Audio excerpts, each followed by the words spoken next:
Guys, welcome back to my YouTube channel BMS Gyan. तो हम पढ़ रहे थे अभ्रक।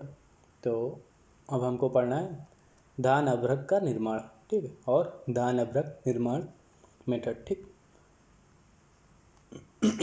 तो धान अभ्रक निर्माण के लिए हम सबसे पहले लेंगे शुद्ध अभ्रक एक भाग, उसमें साली धान उसका अभ्रक का 1/4 भाग, शुद्ध अभ्रक और एक भाग और साली धान 1/4 भाग को लेकर हम कंबल या बोरे के टुकड़े में पोटली बनाकर या पोटली की तरह बांधकर रख देना है।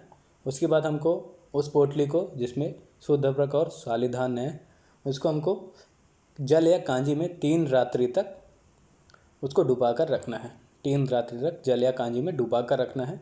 इसके बाद पोटली को भली भांति 3 दिन बाद या 3 दिन पश्चात हमको उसको दृढ़ता से द्रव में ही मर्दन करना है, मतलब कांजी या जल में ही उसको हमको मर्दन करना है अच्छे से।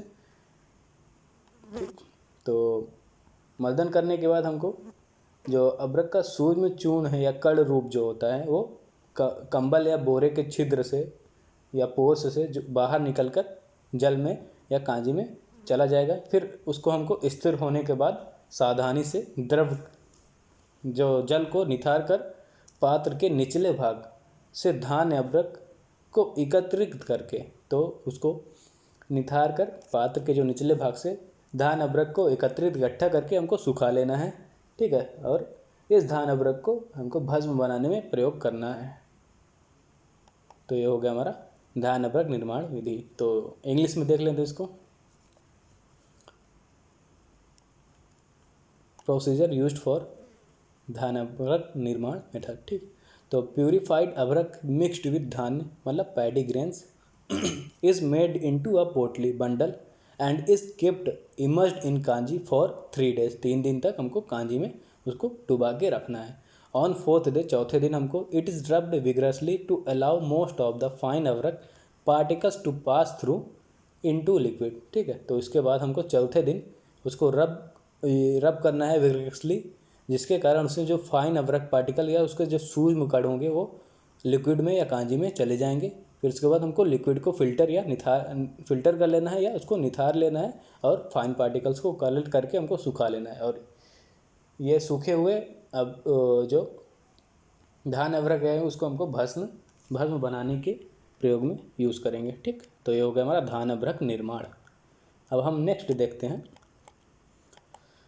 अभ्रक भस्म के गुण या अभ्रक भस्म गुण, ठीक।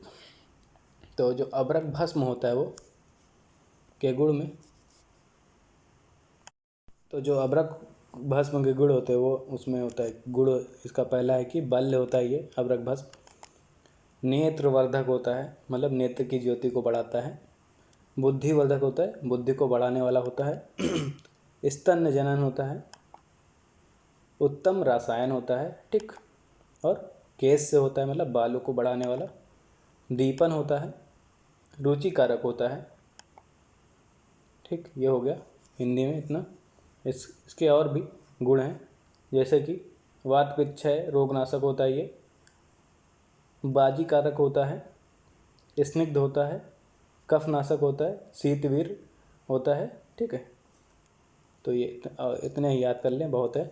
अब इंग्लिश में देख लें। वर्ण रुचिकारक, दीपन, पाचन, त्रिदोषग्न, तीनों दोषों का नाश करता है, शमन करता है। रसायन, बल मेद दुग्धवर्धक, बल मेद और दुग्धवर्धक होता है।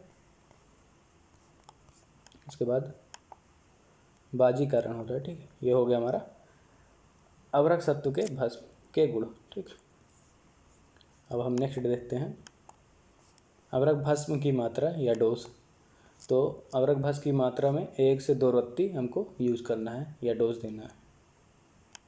इसके बाद आता है हमारा अनुपान। तो इस किसके साथ लेना है या क्या, तो इसको हमको मधु, घृत, घी के साथ, मक्खन के साथ और फल स्वरस आदि के साथ, या रोग अनुसार विविध स्वरस आदि जैसे बताएंगे उसके साथ लेना है हमको। तो मधु, घृत, मक्खन, फल स्वरस आदि, ये 4 हमको मेनली याद करना है अनुपान में। अब देखते हैं अभ्रक भस्म के प्रमुख योग। तो जो विशिष्ट योग हैं दवाइयों में या वटियों में वो है सबसे पहली वटी आरोग्यवर्धनी वटी मतलब आरोग्यवर्धी मतलब स्वस्थ या स्वास्थ्य अवस्था को बनाने रखने वाली वटी। फिर पंचामृत परपटी दूसरी भस्म या पर योग है इसका। तीसरा योग है गगन परपटी। चौथा है पूर्ण चंद्र रस और पांचवा है योगेंद्र रस। तो ये हो गया हमारा अभ्रक भस्म के प्रमुख गुण। तो यहाँ पे हमारा कंप्लीट हो गया अभ्रक। ठीक है, तो नेक्स्ट वीडियो में हम देखेंगे वैक्रांत। तब तक बने रहिए हमारे चैनल के साथ। लाइक कमेंट और सब्सक्राइब करना मत भूलिएगा। अगर आपको कोई भी डाउट हो इस टॉपिक में अभ्रक के तीनों पार्ट्स में तो आप हमें नीचे कमेंट बॉक्स में कमेंट करके पूछ सकते हैं। अगर आपको कोई भी वीडियो पे लेक्चर या कोई भी टॉपिक पे लेक्चर चाहिए तो आप हमें बता सकते हैं, हम जल्द से जल्द उस टॉपिक पे वीडियो लेक्चर प्रोवाइड करेंगे। ठीक है, तो अगर आपको व्याकरण का वीडियो लेक्चर चाहिए तो आप हमें नीचे कमेंट बॉक्स में कमेंट करके बताइए। ठीक, तब तक के लिए धन्यवाद।